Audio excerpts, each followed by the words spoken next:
Hey, everybody. Welcome back to the HIT.OR.DIE podcast with your hosts, Jake Saldati and Chad Rofford, the ones and the onlys. Welcome back. Welcome back. Chad, fun weekend. Yes, it was a fun weekend. The Faulkner Hawks went down 5-2. It's rough. You know what I learned, though? We're always here to learn. That's what life is about. This goes out to all you travel ball parents and, you know, just parents that post everything about your kid. Only the good, not the bad. You know who you are. Still doing it while your kid's in college. It's fucking cool. Anyways, I'm coaching these 6 and 7 year olds, right? And they're just not playing like we practice. And, you know, we practice hard. Like we practice. We're grinding. We're grinding. And we're playing a good team, and they're more aggressive. And my guys just weren't being aggressive. And as week 3, we're really aggressive weeks 1 and 2, and I'm just getting frustrated right on the sidelines, and I'm going up and down, and I'm yelling when we got a corner kick or throw in and who's doing it or whatever. I try to make it even. We had 6 players, so it's 3-on-3. You know, we played this 10-minute quarters, so each 3 played 5 minutes, and I had my stopwatch, you know, because I'm a fucking good ass coach, and I get everything ready to go. And so I'm subbing guys in. And I'm just like, what is going on? Like, these aren't my players. My guys are way more aggressive than this normally. And, you know, we lost 5-2, really 4-2. We had an own goal. Right after I just told the kid we're going that way. And CJ had a goal kick and he kicked it in. Our own guy got it, started dribbling really good, but then he was going straight to our goal and kicked it in. And I turn around and I just look at the parents, right? Because I'm about ready to motherfuck something, you know, because I'm just like, that's just how I feel, right? And I turn around and I see all these parents there, and I'm just like, they're 6. They're 6 and 7 years old. Right? And then I had to take a deep breath. Competitive. 6. And then my wife shows up at the last quarter. Thank God. And I'm like, everybody's families were saved by Chad's wife, all these poor children. I was like, get the camera out. Start videotaping. Like, I just, it just hit me. Like, that's just in me, right? The aggressiveness and the coaching. But I had to sit back and remember, like, they're 6 and 7. So after the game, we lose, whatever. And the kids are like, have fun, right? They're happy. They're not happy, but they're happy, right? The game's over. They're already over. We get snacks, right? You know, so their mind's already off the loss. Not mine. So we bring it up to the huddle, and I get down in there with them so they can all see me, and I tell them, hey, eyes on me when I'm talking, and I'm like, hey, I'm proud of you guys. We didn't play like we wanted to, but hey, your coach has to remember you guys are 6 and 7. So what's the biggest thing? Did you guys have fun? Yeah, we had fun. I was like, okay, great. That's all I care about. That's a W. While inside, I'm right. You know? Yeah. You're hurting. But it just reminded me of, like, there's so many parents out there that would have done what I wanted to do to these young kids, or, like, you know, I could have scolded CJ on some things that happened. He's 6 years old. Like, is it really important to win at this age? It's not. I just want them to have fun. Yes. Having fun. Make it fun. So, I mean, that's why I'm saying is, like, we talked about the 6 and 7 year old travel ball stuff. Like, first of all, I think it's too much of one sport. Like, they need to be doing more things, get their athletic ability up. But then, is it really fun? Like, we've seen people out there showing off rings and stuff. What's the other team look like that doesn't have rings? Are they still happy that they had fun playing baseball? Or are we making it more about winning at that age? Like, that's what I thought about, like, going home. Actually, I went to a birthday party, a 6 to 7 year old birthday party, which is just great. Well, the Sharks soccer team, Sammy got a dub, 2-1. It was a good game, tight match. That is a good game. It was a good game. Bunch of little scrum snatchers in circles running around. Yeah, it was. It was fun. It was fun. They always have fun, and that was the same. They got beat up pretty good the first game they played, and she ran off the field, and that was the first thing she told her mom was how much fun she had, even though they lost. Though they got, she didn't care. No, and I was like, cool. Like, that's fine. We found something that you enjoy. Yeah. So encourage, you know, playing soccer now. Like, you know, it's something that we can continue to encourage her to do. And that's what it's all about. And I think that's what the learning lesson is. And I think for me, I had to, like, I always knew it, right? We talked about it. Like, these kids are like, but it was at that moment where I was finally feeling some adversity as a 6-year-old. You don't like to lose. I don't like to lose. I'm very competitive, and I had to like take a seat back and just be like, they're having fun running around. Yeah. You know, like that's much more important than like winning. Like nobody's gonna like people put out there, and it's true. Nobody's gonna ask, you know, what my coaching record was on 8U if I go for what the season record was. Yeah. Nobody's gonna who won the championship. There is no championship. Exactly. Nobody gets a ring. I mean, we all get trophies, but I'm gonna make it a little different. I'm gonna say they're for something, not just. I got lucky. I can say this: when I first started coaching, I was with the high school, but I ended up doing a couple of the like Babe Ruth leagues. So it's all the kids from the city, right? And you draft and before they transfer out. Yeah, this is before all that was big, right? But the goal, and I had one of the coaches tell me this because he'd been doing it a long time, and he was, he'd done a really good job, and it's hard to win in that kind of a league because you never really know what you're getting. You don't know what home's like. You just don't know some certain circumstances. But he said, the way he judged stuff was, as far as Babe Ruth went, was, did the kids have fun? Did they learn something? Did we get better from day one to the last day? And regardless of, I know it's a little cliche, but then that's the job. Yeah. Right? Not everybody's going to win, as we saw over the weekend in the wild card stuff. But I always took that. Did we get better at the end of the year from where we started? And if the answer is yes, and the kids had a good time, and some continue to go play baseball, then job accomplished. And I think that should be the mindset. Swallow your pride sometimes. Yeah. And that should be the mindset for, I think, coaches all the way up till varsity sports. Because when you get to varsity, then winning does matter for the school, for the coach, for the program to keep your job, stuff like that. But I think even like the freshman and JV level, if you get coaches in there that are going to make it fun and you're going to learn a little bit and move on, I think that's what it's all about, because that's going to keep kids in the program. Well, and you never know who's going up and down. Yeah. Right? Some kids are just better. They'll go play JV. Some JV kids go play varsity. Sometimes you have juniors on the varsity. They go play JV. Yeah. Sometimes you wish you could put seniors on freshmen, but you can't. Sometimes. Hey, go follow the podcast on Twitter at HIT.OR.DIE Podcast, on Instagram at HIT.OR.DIE. If you're watching on YouTube here, please go hit that subscribe button. If you're listening, go to YouTube and hit the subscribe button. We are going to talk a lot of baseball, obviously.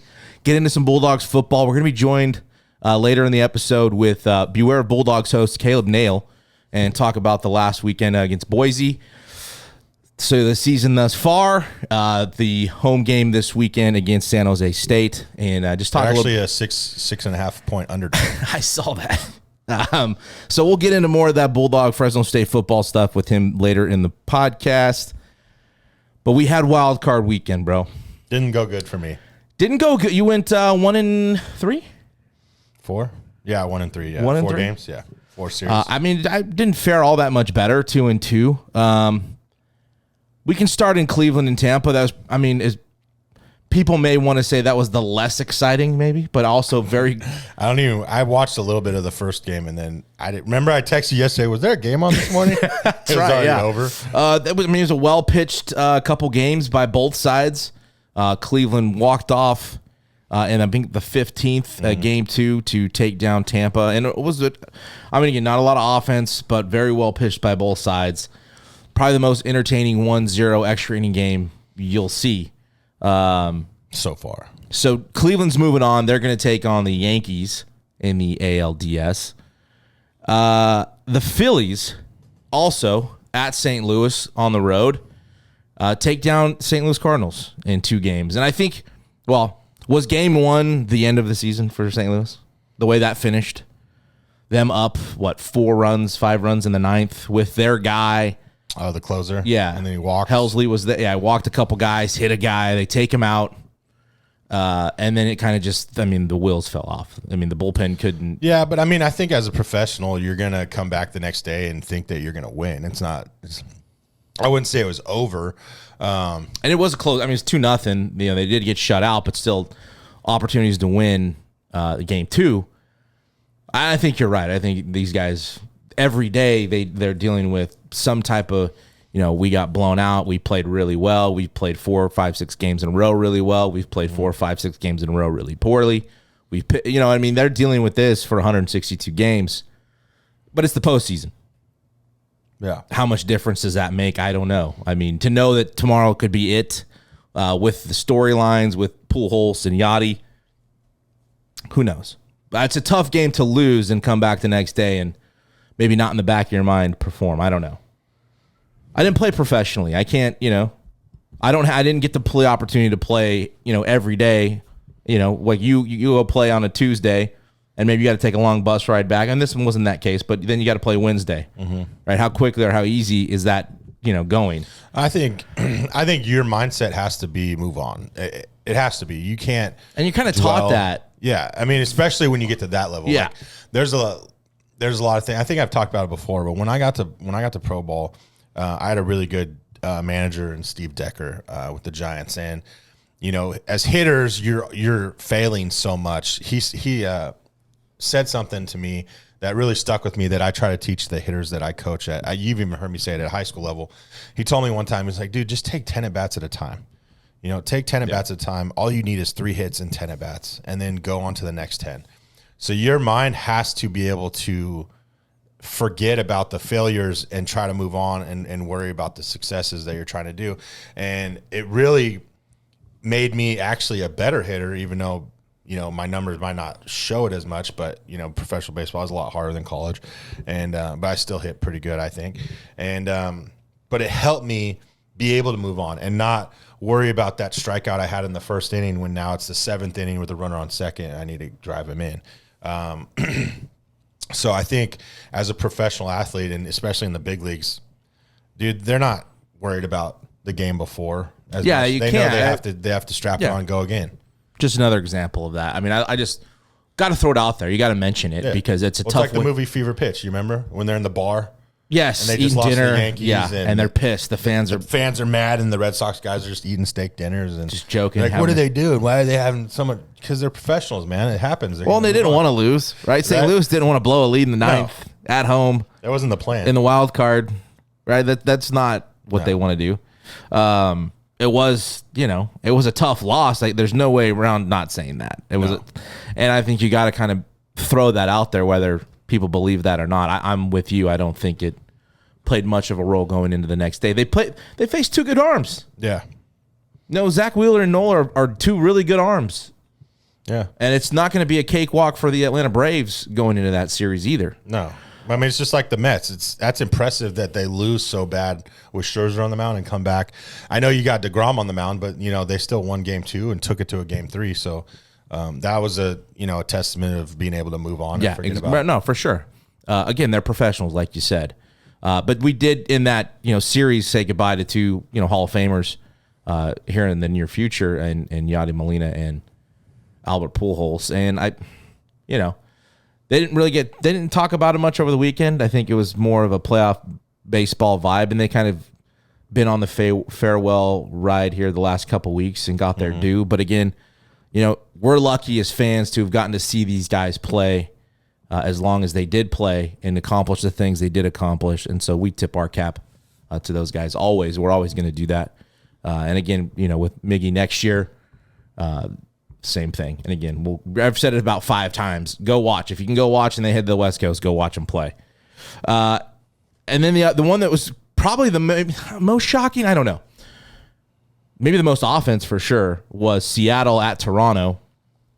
And Toronto takes 2 of 3. In Toronto, and they'll go face the Houston Astros. But did that one surprise you at all? Yes, because I picked the Blue Jays. But well, here's the deal with the Blue Jays. They hadn't pitched particularly great. I won't say good. They've been okay. I mean, Manoah's good. But I didn't expect that. Well, I mean, who expected a 211 catcher? Well, I guess when you pipe a fastball, a professional hitter can have the chance to hit it out. But I mean, Raleigh's been good for them the last couple of weeks. It's just catching fire at the right time, as these things tend to happen. And whether it be a road to Omaha, you've seen it in high school, Major League Baseball. The Giants won the World Series out of the wild card. Like, sometimes teams just get hot. Labby texted me later that evening about, Seattle's scary. I think you did say the same thing. I guess what about that surprised you the most, though, that series, other than Toronto losing? The 8-1 lead. Well, yeah, I think them coming back. Seattle. Being able to come back and win that game was surprising. Knowing that it could go to a game 3, even if, so they say they throw in the towel game 2, right? They know coming back, but they didn't. They fought all the way back. And, there was a moment in there with the George Springer thing and Bichette, which I thought Bichette got hit way harder. You tip your cap. What do you do? I mean, you have to tip your cap. I mean, Castillo was nails. Castillo on was Friday. lights out. It was disgusting. Yeah. The bullpen was disgusting. And then, they come out from the first inning, and maybe Toronto punched back in game 2, but Seattle never stopped throwing punches. Yeah, or blocking at least. Yeah, Friday night, they just came out and punched first. It was like Rocky, bro. They were just letting Drago get tired. They were just blocking, and then Drago's tired, and then they just go at him and score. It's a good analogy. Yeah, we'll take it. Best Rocky movie of all time. I will. Is it? You think 4? A lot of people go to 4.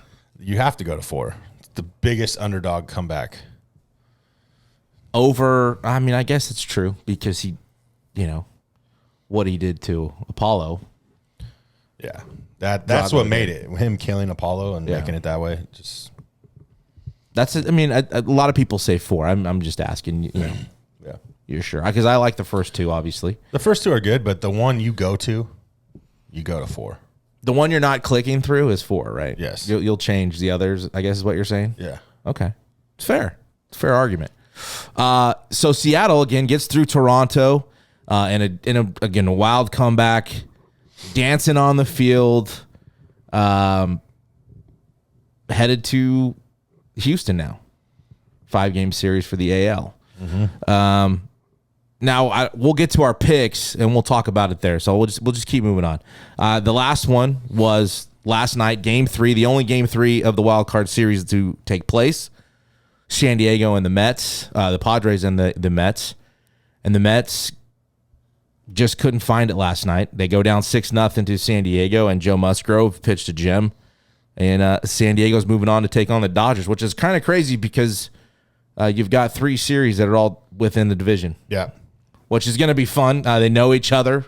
It's not new. Kind of some rivalries. It's going to be fun. It's going to be a fun divisional round. I'm excited for it. But into that Mets game, obviously I think everybody was shocked how San Diego just came out and lit Max Scherzer up. Mm-hmm. Yeah. For them to what they did with the long ball too. New York. I think that's Aaron Judge is calling me to ask me about the lineup. He does that normally. I didn't know he was going to do it today. And then the Mets bounce back. They get a big outing by DeGrom, put up some runs. Lindor goes yard. Alonso goes yard. Setting up a battle for game 3. And you're going to favor the home team. At least I did. I like Joe Musgrove a lot, though. And I thought the pitching matchup was going to be pretty good. I don't think Bassett didn't have his best stuff, obviously. But only 3 walks. Only gave up 3 runs, I think, on 3 hits. It wasn't dog shit. Mm-hmm. It just wasn't better than Joe Musgrove. Yeah. Goes 7 innings complete, struck out 5, allowing 1 hit, and I think maybe 1 walk. And just got it done, man. The offense got it done. I think the biggest thing for me for San Diego, and beyond the umpires coming out, because we'll get into that in a second. If you go look at the 7, 8, 9 hitters for San Diego last night, 4 for 6, 4 walks, 3 RBIs, and 4 runs. And also all 4 of those walks scored in a 6-0 game. You turn the lineup over twice. I think Soto had 2 RBIs. Machado had a couple hits. So it got those guys in position to do their jobs. It's huge. Beyond the pitching, 7, 8, 9 really took over the game. And I think Nola had a 2-strike, 1 and 2, fouled off 3 pitches out of the 9 spot and got a 2-out base hit in the second to score first. Mm-hmm. And it was kind of over after that. Just kind of deflated. Yeah. The big thing in the news is Buck Showalter coming out in the 6th to check Joe Musgrove for a substance. So a lot of people are, having their opinions. I want to get yours as Bush. Was it just to throw him off? Strategic. And I think that's kind of what Joe Musgrove said in his post game was like, listen, I was locked in. They were trying whatever they could, what you can't blame a manager for trying to do. You're in the playoffs. Now, if it's game 1 in April, all right, that's a little Bush. But you're in the playoffs fighting to keep playing, and this guy's just blowing it through your guys. Yeah, I'm going to try to do whatever I can to get him off his game. Well, is it Bush to go call time and talk to a hitter after your leadoff guy in the inning swings at the first pitch for an out? No. You're slowing it down, right? You're giving your pitcher a little time to rest. You're strategic, right? Yeah. Well, that's not Bush, is it? No. That's done widely all over and at every level. Mm-hmm. I get this is on the biggest stage on national television in the postseason. I mean, I get where it looks that way, but I think it was more that than this guy really has something on that. Yeah. And I mean, did you see too, they talked about what the Padres guys were doing to Bassett? Calling time. What is that? Is that Bush or is that strategic? Here's a guy that likes to work quick, right? As a hitter, guys that like to work quick, they have the advantage because you're in there trying to get in and just go rather than take your time and kind of feel the at-bat. So that was their strategic thing they did to Bassett, was call time. And you saw Bassett really didn't like it, although he didn't pitch bad. Well, and he came out and said that it didn't play a role or bother him none. But you could see his facial expression. He made a couple. Yeah, I was going to say he had some body language a little bit. And that was one of the things they had on him. So you're going to do everything to get the advantage on the other pitcher. So, I mean, it's not Bush. It's strategic. It wasn't at a time where it had any Bush-like qualities, So you don't think it looked? You didn't have any problems with it at all? Now, the fact that the umpires pretty much patted him down, everything except without his, him taking his clothes off and checking his anus. I mean, they probably that was a little overboard. I mean, it was. I don't know how I feel about it. I get the idea of wanting to slow the guy down. Mm-hmm. You got one hit to that point. Somebody did say that. Was it? I mean, his ears not look a little glossy. You saw him, right? Who is the commentator? Cohn, David Cohn. I think he was. They were talking about his RPMs being up. Yeah, but not a drastic, not 400 RPMs is pretty high. Was it though? Because I also heard on MLB Network they were saying it was like 77. So I don't know. I mean, and maybe that's a different. Maybe it's a different. But maybe that. But I mean, also how much adrenaline? Showalter seeing the RPMs. No, that's coming from and that's not coming. He didn't even come out and said that in his post game. Like, we're privy to information that I don't have it in the deck. But he also, John Boy, as he always does, puts out a good video on it where during the game, Showalter's getting the balls that are scuffed and he's feeling them up. He's checking the baseballs, and then John Boy, again in that same video, goes through a number of pitches where even after he got a scuffed or a new ball, not once did he ever go to his ear. He never went to his ears at all. Yeah. The umpires found nothing. Do you get glossy? I don't know. Do you sweat behind your ears? Do you sweat on your ears? Yeah. I don't go look at them, though. The sweat from your hair drip on your ears? I'm not looking to see if they're glossy. I will next time. It was a strategic move to hopefully ignite the crowd a little bit. Him a little bit. Yeah, get the crowd going in it a little bit. Like, there's some different things. I didn't love it. I didn't hate it. I get why he did it. He even come out and said that he's a fan of Joe Musgrove, and I think that the Padres got what they extended him for. Like, they gave him a lot of money, and he's not phased, man. Guy's got a no-hitter, and he proved his worth last night and pretty much shoved it. I mean, one hit. It's bullpen did their job. And the Padres are going to be moving on to take on the Dodgers. Now, people are still on the Mets side talking about he cheated. And I just don't. Who cheated? That Musgrove did. I know you're upset about the loss. I would be too. But what about the things they did? The one fucking hit? It's not going to get it done. I mean, it's not like Joe Musgrove throws like 98 miles an hour either. I don't know. I mean, He didn't cheat, I don't I think. think Alonso had the best swing. I mean, Will Myers made some pretty good plays on defense there. Like, you lost. You lost. There was one on Twitter, too, because some of the tweets have been pretty comical. And they're mad their team. I get it. And I'm not a Mets hater. We picked the Mets to win. But one tweet I saw said MLB has ruined the postseason. If anything, make it best of 5 games. Oh, now we're pushing. Will never feel right. 100-win team going out in a 3-game series. Should have won. You're in first place all year for most of the 4 games. Yeah. In past years, it's one and done. They would have been done Friday. Yeah. Either way, they weren't moving on. No, it's just an excuse. It's something to. Because I honestly loved it. I love the series for the wild card. I thought this, and I think most people enjoyed it. I don't know. I mean, you obviously like the wild card setup, right? You like the best of 3. What's wrong with it? What's wrong with it? It gave, if anything, it gave the Mets another opportunity. Yeah. I mean, they took it to 3. They were the only ones to take it to 3. They were the only ones that didn't go 2 and Q. So, the other thing with the Mets that they were in the news about last week was the last day of the regular season. I saw a lot of comments regarding Jeff McNeil not starting the last game of the season, who eventually would go on to win the batting title, 326 batting average to Freddie Freeman's 325.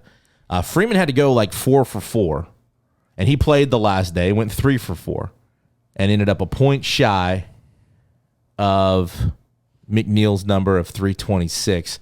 And so there was a lot of people out there, a lot of, Dodger fans saying that was a bullshit tactic, or he should have played, or he didn't earn it, or whatever the case may be. There was a lot of backlash towards the Mets and Showalter's decision to not play him, which I just kind of disagree with. Okay, so this is where I've been thinking about this too since we talked about it before. This is where I have a problem, okay? Jeff McNeil only played 148 games this year. It qualifies, though. It qualifies. The at-bats are qualified. Freddie Freeman played 159 games with 612 at-bats and lost by 1 point.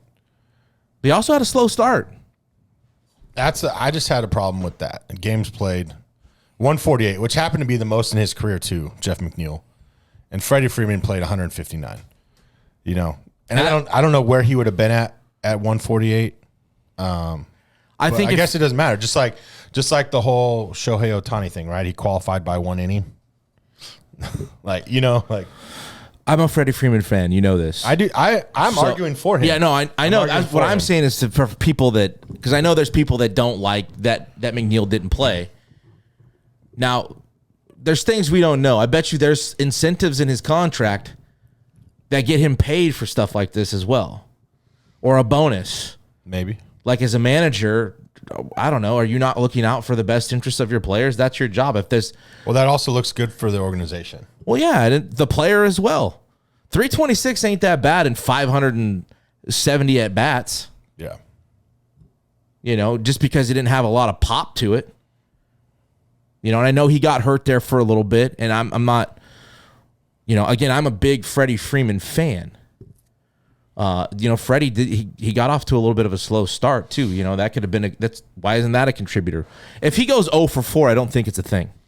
No, but since he had to go 4 for 4 and went 3 for 4 and finished a point shy, and McNeil didn't play. But again, we brought up the argument: if Judge was in Triple Crown contention going into the last day of the season, and by him playing, you risked him not getting it, are you going to play him? No, you're not going to play him. Not going to play him. So, I guess that's just another one of those things. Based on your opinion, you're going to have it. 100%.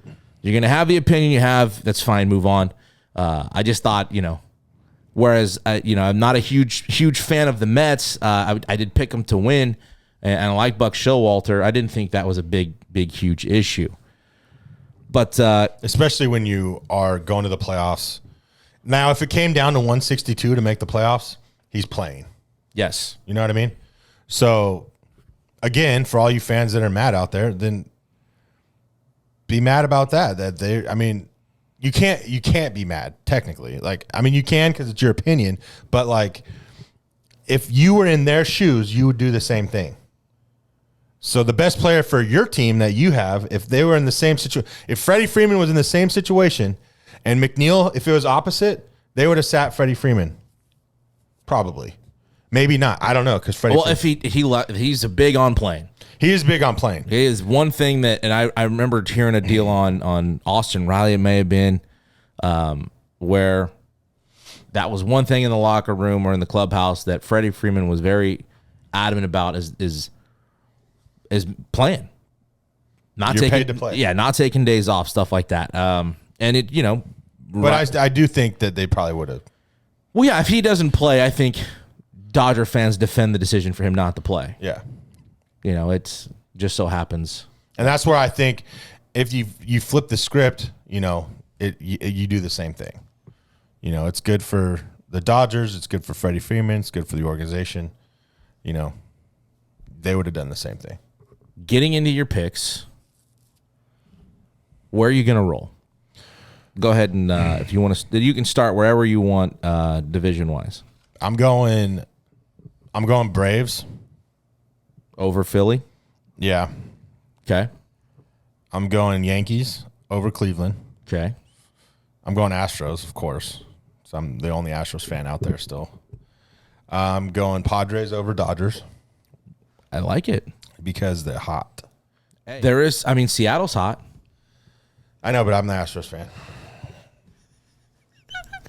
Okay. I just said the same rules should apply, shouldn't they? For what? Seattle's hot as are the Padres. Or is it because you're not a big fan? I like the Padres better. We're not a huge fan of the Dodgers. The Dodgers are good, man. They are good. I just want the Padres to win. The 111 wins. They're going to be tough. I'm going same with you. Braves over Philly. Going to take the Dodgers over San Diego, Houston over Seattle, and New York over Cleveland. Do you want to go further than that? No. You want to wait? I like going each round. Okay. So that's the picks for now. Now in some interesting news, the Yankees will be without reliever / former closer Aroldis Chapman. Apparently, he did not make a workout that he was asked to be at. He was supposed to throw, I guess, and didn't make it. Stayed in Miami, and they have left him off the roster. Word had come out, I guess, on his camp today saying that, he was going to fly back to New York if he was going to be on the roster. They had still not come out and said if he was going to be on the ALDS roster. They probably wanted to see him pitch at the workout. And so, see if he was... because they couldn't confirm him making the roster, he decided to stay in Miami. And the Yankees said, keep your ass there. And so he will not be on the ALDS roster. He may make it if they advance forward. But for this 5-game series, his time's done in New York. He's up for free agency, I believe. His contract's up. So they haven't extended him yet. So I think I saw a stat he hadn't had to save since May. But he hasn't been that guy. So interesting things developing in New York. I doubt it'll be much of a storyline because there were people saying like his spot in the rotation or on the roster in the bullpen was not guaranteed anyway. So I don't think they were all that concerned. But it's going to be fun, man. They start today's Monday, Tuesday. Tomorrow, all 4 series will start. And then... So today. Yeah, today. Today, the games, division series will start. I think the American League teams, or 1-1, will have an off day Wednesday and then regroup and play again on Thursday. So, again, the division series will be starting Tuesday, today. Looking forward to it, man. It's playoff baseball. We're going to get into some Bulldogs talk, Fresno State Football Bulldogs. Stick around. Caleb Nale of Beware of Bulldogs is going to jump on with us, and we're going to chat some Fresno State football. So stick around.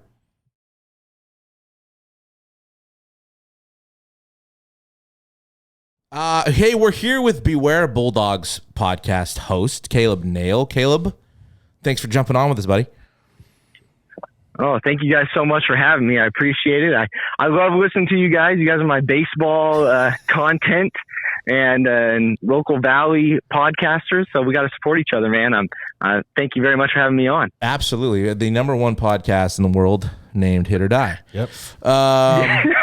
So you guys break down, you guys are 100% everything Bulldogs. If you're not listening to Beware Bulldogs and you're a Bulldog fan, you need to go listen. But you guys are committed to Bulldog athletics and not just, the main, core basketball, football. Like, you guys cover it all. Yes, we had the water polo coach on. We had the new softball coach on. We are Bulldog born, Bulldog bred, and that's everything. Love it. Now, since it is football season, and we've been doing a couple Twitter spaces with you guys, and the season's gone. Dogs are 1-4 right now. Kind of just, where are you at with where we're at so far, including the injuries, and then going to Boise State, kind of your take? Man, so, going into this season, you guys probably felt the same way. Expectations were higher than maybe ever. This team was supposed to be one of the teams that could possibly get us a New Year's Six bowl game.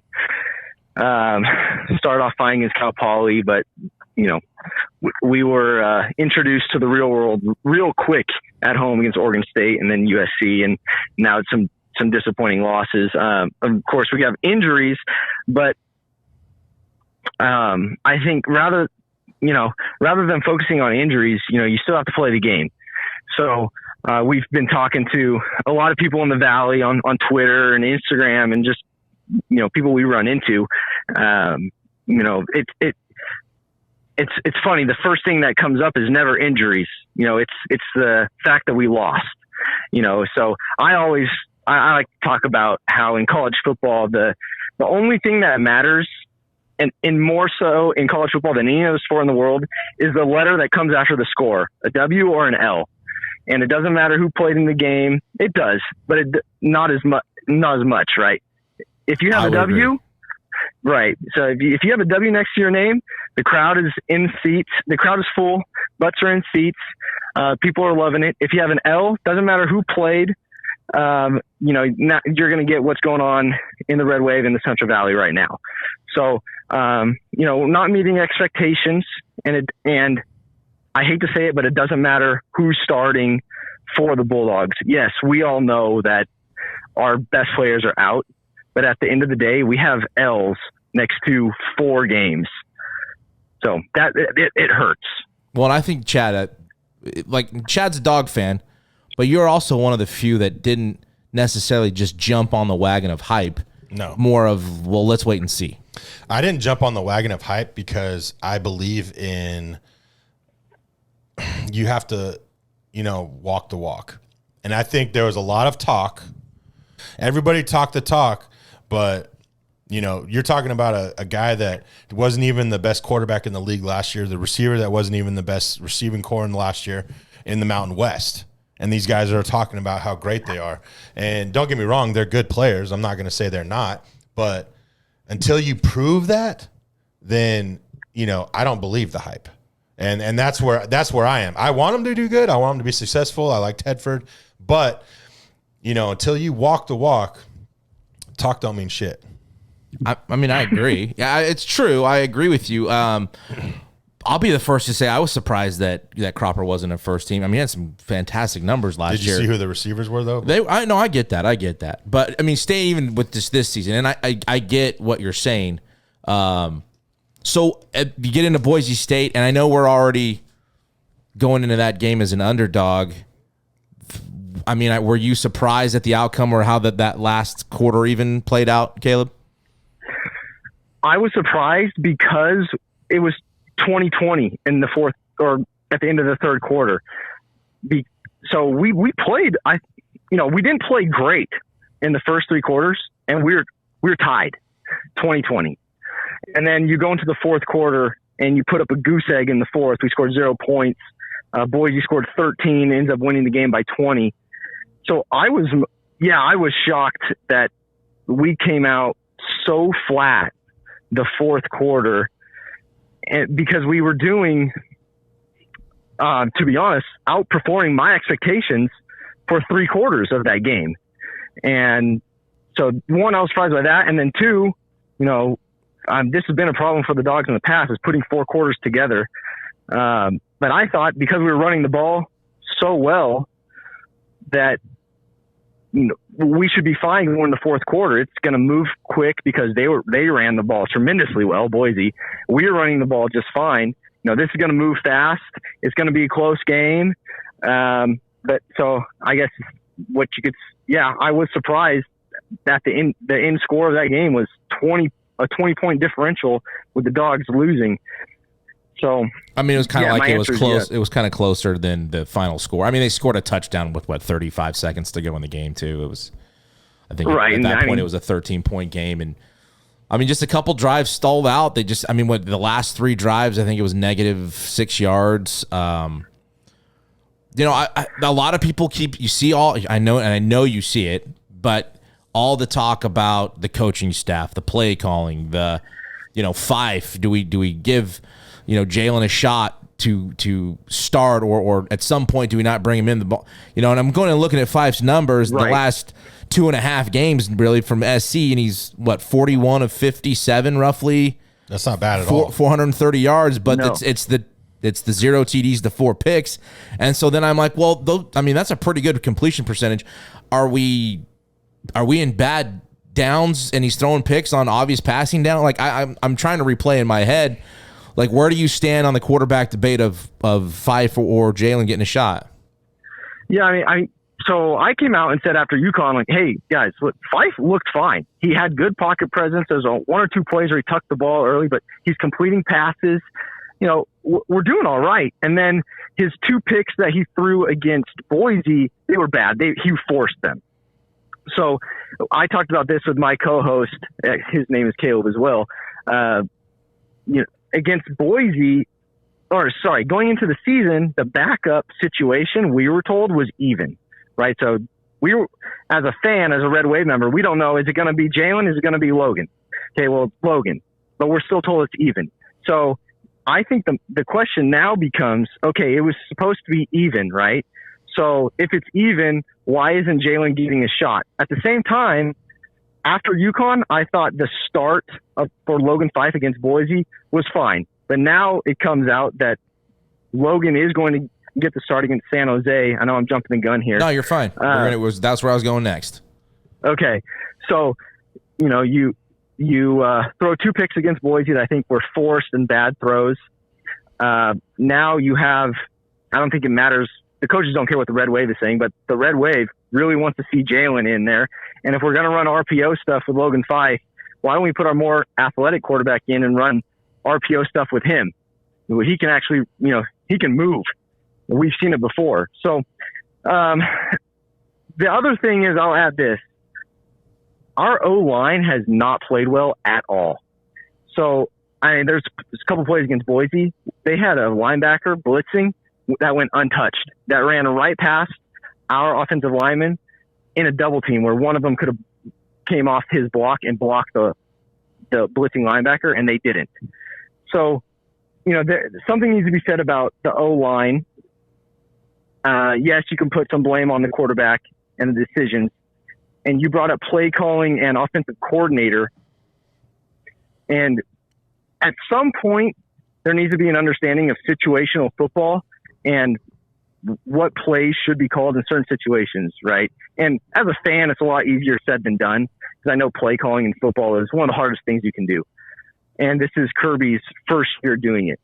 But just for anybody listening, just go watch one of our games, and you tell me on first down, after we just ran the ball 5 times and they haven't stopped us, and then on the first down we run a pass out of shotgun. That's not good situational football, and it's just to me it's just not good football, because we're so successful running the ball under center. Just give it to them, and now you put us in first or second and long, and now we run the football. Okay, now it's 3rd and 8. Now it's obvious passing down for Logan Fife, who's been great completing the ball within 5 yards, not longer. So we're not giving our players the best situation to be successful in. Right. We're continuing to limit our options. Right. Offense. I totally agree. I listen, I don't think, I mentioned last week, like, people were bringing up, like, oh, firing our OC. I'm like, well, relax. Like, there may be some things we need to get on the same page about, but to me, I also feel like you've had a lot of time to kind of maybe get everybody synced or whatever. You know what I mean? Like, it just feels like it never is a consistent game script. Like, we're still trying to learn our offense, and it's like, well, wait a sec. We're 5 weeks in now, and let's be real. San Jose State is kind of our season. Oh, I totally agree. And I'm really interested to hear what Chad has to say, but I think it's all coaching staff rather than a lack of execution by the players. There's some blame on that when it comes to players and executing the plays, but I think it's all coaching staff, because when you have a rowdy kid, you blame the parents, right? When it comes to sports, you have a bad team, it's all on the coach. And I that's what I see. Okay. So I would agree with you if we were in week 1 and they weren't prepared. But, like, we're in week 5. Like Jake was saying, we've had how much time to prepare, even weeks without Hainer. We had the bye week, then, so you had 2 weeks before the UConn game to prepare to get that team set. I just feel like, sometimes the players have to be held accountable for, in the UConn game, how many drops were there? Five threw the ball good. There was a lot of drops in there. Cropper had drops, Pope. But you don't think the coaches bear any of the responsibility to being 5 weeks in and it still looks like kind of a mess? No, and they should. I agree. They should take some accountability for this. But the play also hasn't been the same team that was out there when Hainer was in there, or Williams on defense. And let alone those guys are the captains, and it might be a little different. But there's going to be times in their NFL career, if they go on to the NFL, or even in life, you're going to be with somebody that you might not want in there as much as somebody else, but you have to adapt and move on. The Dolphins are dealing with it right now in the NFL. Yeah. So, I think, the players have to be held accountable as well, and not put everything on the coaches. The coaches should have a lot of it, but at the end of the day, if we're not catching the ball, running the routes, if Fife's not having the right, first look, second look, third look, he's going, the defense, those guys have been running this defense since spring ball last year. You know what I mean? Like, these guys have been doing football since spring. They should be understanding the offense and defense by now. So I feel like to put all the blame on the coaches, I think it's a little too much. They should be blamed, trust me, on like play calling and stuff like that you're talking about. But these players should know the offense and defense like the back of their hand and be able to run things. Plus the communication between, when the offense is off, they should be communicating with the coach. Like, what's open? What's this look? What's that look? The defense should be doing the same thing. So if that's not happening either, you got to put that on the players too, because they're the ones on the field that are trying to see what's going on and should be relaying that to the coaches. So I think it's a give and take. I wouldn't put all on one, but I feel like they both need to be held accountable, because I would want to be held accountable if I'm going up there 0 for 4 with 4 strikeouts and I'm not trying to do anything to put the ball in play or get a hit. I need to be held accountable for not doing my job. Not my hitting coach. Yeah, I think I think that's a fair thing, but I also think the criticism, whichever way you want to point the blame, is valid right now. Yes.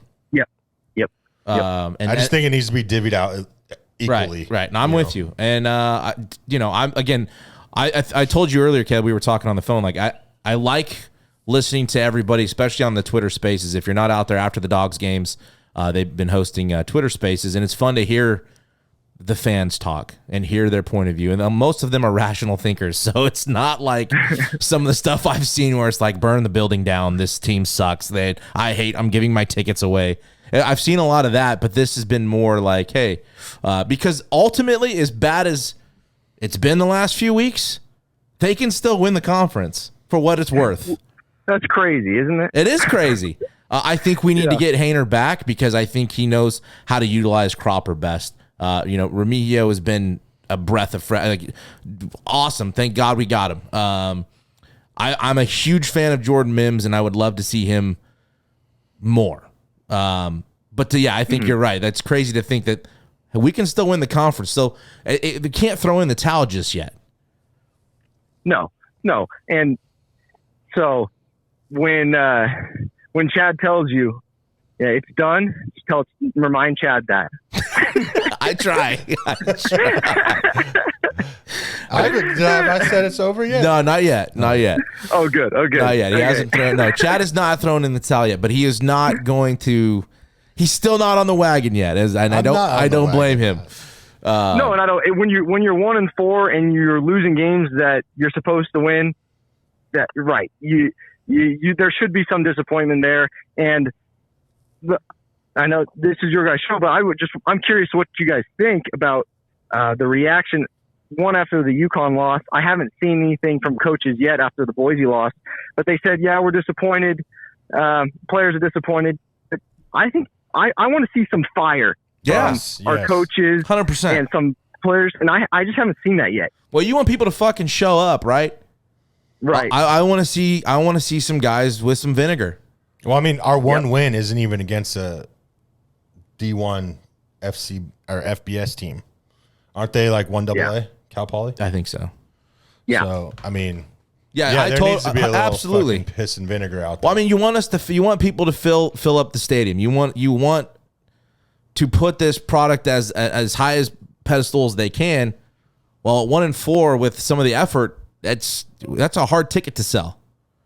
Right, and it came up, and I'm sure you heard it, Jake, on the Twitter Spaces. And we were talking about from the media perspective, how do we approach this?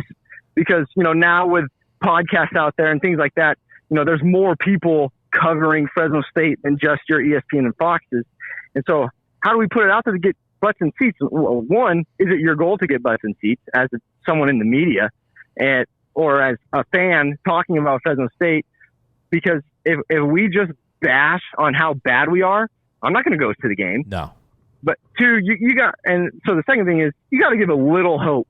And so the people that want to hear us bash, I'm sorry, we got to put a little hope out there. Just for myself as a host, I got to give myself a little hope. I got to talk about some positives so that I'm encouraged to go to the game, and my wife lets me. I think. Well, and listen, I think there's a difference between shitting on them and criticizing. And I don't feel like we're doing that. I think I'm not going to sit here and say I didn't buy into some of the hype because I thought last year's team was super special. I saw the weapons and what was coming back and what was, possible. And I was excited about it. Some injuries obviously, kind of got in the way of the season a little bit, but again, that hope is we can still win. We could still, cross our fingers, make a bowl game. I think one of the comments made about this weekend against San Jose State and putting butts in seats was, thank God it's Devontae's retirement because what's the stadium going to be like? And again, San Jose State's no slouch. Nope. No, it's going to be. We're going to struggle. I hate this. Talking about not giving hope. We're going to struggle. If we play the same way we did against Boise and UConn, it's not going to be good. My question is, where's Hainer? It's 4 weeks. We're 4 weeks. Well, he was. I mean, they showed some video. It looked like he was still. We're 4 weeks in. Yeah. So what I heard was they did that little surgery, and someone maybe out there can correct me if I'm wrong, but I think they did that little surgery on his sprained ankle, and they gave him time frame of 4 to 6 weeks. So I mean, what surgery? So was it? So the injury was it more than what was being reported? It's not a sprain. Yeah, it was I think it was a high sprain, but it was a bad sprain. I could be totally wrong, but this is things that I hear around the program. And Evan's injury is really bad. We'll be lucky to get him back this year. But when it comes to Jake, back to Jake, if everything that I heard is true, and then they gave him a time frame of 4 to 6 weeks, and they're calling him week to week now. If I'm Jake, and I love Fresno State football, and I've talked to him, he'll be back. He should be back against San Jose State. The only thing that would keep him out are the trainers and the coaches that say, sorry, no, you're not cleared. You can't play. So I'm optimistic. I think Jake will be back. because he's hit that time frame now where he's supposed to sit out. And we saw him travel to Boise. He did the pregame, firing everybody up. So I think he should be back and ready to go. How did he look? Did anybody see him walking? I mean, he was on the sidelines. Was he limping around? Yeah, I didn't see it. I just saw him standing. I didn't see him. I'm just glad he was there. Yeah. I was pissed when he wasn't at UConn. Yeah, I listened to that episode. I heard you. Well, I guess we'll just wait and see. I feel like if I don't care if it's me, tape that motherfucker up. And I'm not, and it's not a bash against my teammates, but I want to win. If I'm the best option, hurt. Well, is an 85% Hainer our best option? And maybe we have to find out. Yeah. Well, but then making it worse. It's a sprained ankle, bro. It's not going to get worse. I'm just saying, is another week of rest and health benefit the end of the season? Well, if you lose to San Jose State, is there an end of the season? I don't know. It's pretty dim after that. Like, you got to win. You have to win out at that point. You got to win. So, and then you got to think about it as from Jake personally. If he wants to go to the draft next year, he needs to put some more film together. Yes. In my opinion, I know he had a great game against UCLA and he had some good games last year, but I still think he needs more film. Yeah, I agree with that. I mean, you're not just going to bank on one game against UCLA. No. How about UCLA, by the way? Just because. Yeah, that took me out of left field. I did not want to put any money on them, but shoot, I should have. I mean, people were calling for Chip Kelly's head last year, and now they're undefeated. They still can't get a decent crowd there, but they're winning ball games, and they're playing. I mean, that's a good Utah football team. Well, this is his fourth class. Yeah. You give a guy 4 years, they develop. And Caleb, I appreciate you coming on here, dude, and giving us some of your Bulldog expertise. Again, you're much more in the know than we are. We are not the insiders. You are the insider. No one else is more inside that football. No other podcasts out there, especially the ones that think they are. They don't know as much as Beware Bulldogs. No, Beware Bulldogs is on it. Hey, before you go, you happen to pick the Padres over the Mets. Congrats. I will give you your due. Where you want to go we're going to get your picks for the divisional series. Okay, well, I'm going to put it like this. I picked the Padres. They're probably going to get blasted by the Dodgers. And then Dodgers will probably go all the way. And they're going to win. And they're going to play in the World Series the winner of the Astros-Mariners. Oh, okay. So Mariners over Astros. Okay, winner of that game. No, so wins. You're saying the Yankees are not going to get there, and no, and you're saying the Braves aren't going to get there. So we kind of got an issue right now. You have an issue. I will say, Chad actually is rolling with the Padres. Just a little spoiler. Yeah. Okay. So I wouldn't mind that. I think we're going to stay in the divisional round, and we'll do the championship series as they come. So, we've learned from our mistakes. Yeah, we normally put a bracket out like the week. We're just going of the division wild by division. Yeah. Yeah, now you just hyped up Beware Bulldogs, and then I said this about baseball, and now I'm like, and you were totally off. No, you're good. You're good. Yeah, no, every team I picked is going to lose by 10 runs. No, you're good. You're good. I hope you picked the Mariners. I like it because you're not afraid to put yourself out there. That's what's fun about it. It's fun. People want to run their mouth after it's all done, and they didn't put themselves out there. And I tell those people to go gargle peanut butter. So, which is really hard to do. Yeah. I've never tried that before. You should videotape it if you do. No, I'm good. Again, thanks for joining us, brother. If you're out there and you're listening, check out Beware Bulldogs Podcast. Where can they get it? Like what platforms and what days you guys usually put out stuff? Spotify and iTunes is the best way. And then I got one coming out tomorrow with my co-host Caleb. We're doing the whole recap for Boise, so you'll hear it all. And then we're also I'm gonna stay here first on HIT.OR.DIE, except I put it up on Instagram earlier, an hour ago. We have our first ever Blair Bulldogs athlete, Jordan Campbell, basketball player. So we have an interview with Jordan coming out tomorrow as well. Sweet. This will be out Tuesday, so that'll be out today. Go check out Beware of Bulldogs today. Right after Hit or Die. Go listen to Beware Bulldogs. Caleb, I appreciate it, dude. We'll have to do this again as the season continues. Maybe we'll do a weekly thing. Yeah, we'll do every week. We'll get the Beware Bulldogs guys on and review some Bulldog football as the season continues to go. Well, I'm going to do it if you guys come on mine for baseball season. Of course. And talk Fresno State. Okay. That's baseball. I'll see you next week then. We'll be... He means Bulldog baseball season. Okay, got you. Yeah. We can do that too. But no, again, I appreciate it. Go check out Beware Bulldogs. Caleb, thanks for doing this, man. We'll be in touch.